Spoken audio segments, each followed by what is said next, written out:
Je continue un peu sur l'aspect européen, j'en ai parlé avec les autres membres du jury. Pour atteindre une efficacité énergétique optimale, ils m'ont tous parlé de l'Europe de l'énergie.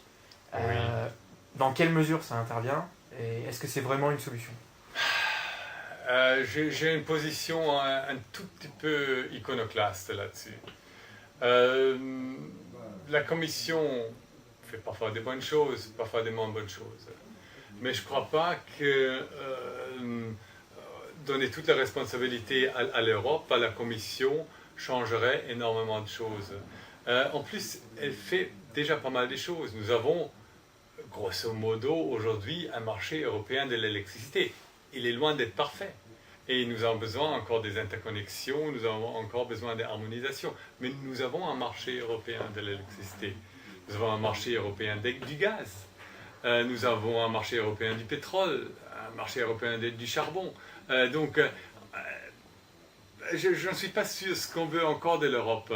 Nous avons maintenant même des normes en termes d'énergie et d'efficacité énergétique au niveau européen, des objectifs pour la réduction de la consommation, augmentation de l'efficacité et de la réduction des émissions de CO2. Donc, moi, très franchement, je trouve que nous avons déjà beaucoup d'Europe. Cela dit, les décisions du parc de production d'électricité, c'est encore aujourd'hui, par exemple le nucléaire, oui, non, aujourd'hui une question des pays membres. Mais très franchement, je ne suis pas sûr qu'on gagnerait beaucoup de déléguer aussi cette question à l'Europe. Je crois si les Allemands veulent plutôt des éoliennes et les Français plutôt de l'énergie nucléaire, c'est très bien comme ça. Et c'est une complémentarité. Et très franchement, j'en suis pas sûr qu'on gagnerait plus d'une harmonisation forcée.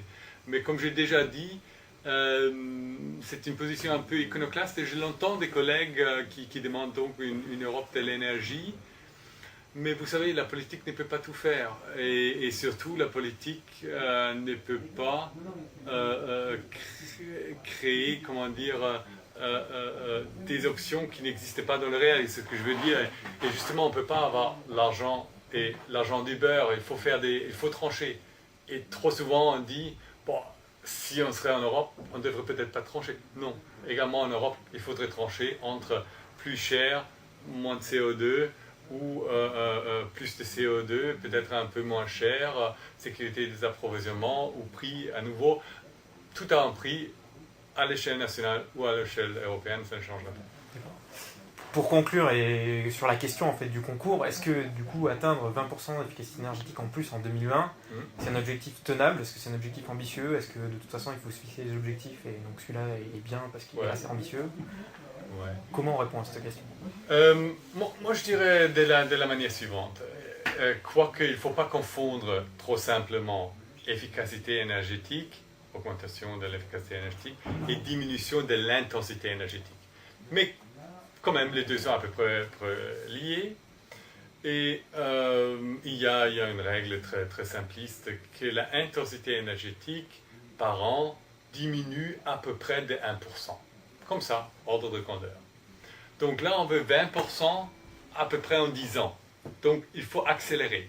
Donc je ne dis pas du tout que c'est impossible, que c'est jamais faisable, pas du tout. Par contre, c'est ambitieux. Il faut vraiment faire plus qu'on en a fait dans le passé. Ça ne va pas se faire de soi.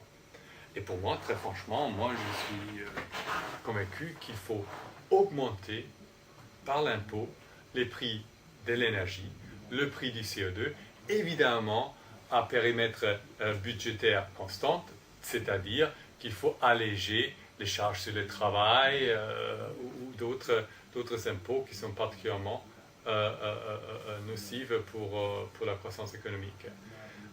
Et donc, moi je crois qu'il faut faire plus. La recherche toute seule ne va pas le faire. En plus, également, la recherche va se faire là où le prix est le plus élevé. Ça s'appelle Induced Technological Change, donc le changement technologique induit par le prix. Et là, je crois vraiment l'Europe, ou les pays membres à défaut de l'Europe, doivent encore faire un effort supplémentaire dans le domaine fiscal, dans l'énergie et du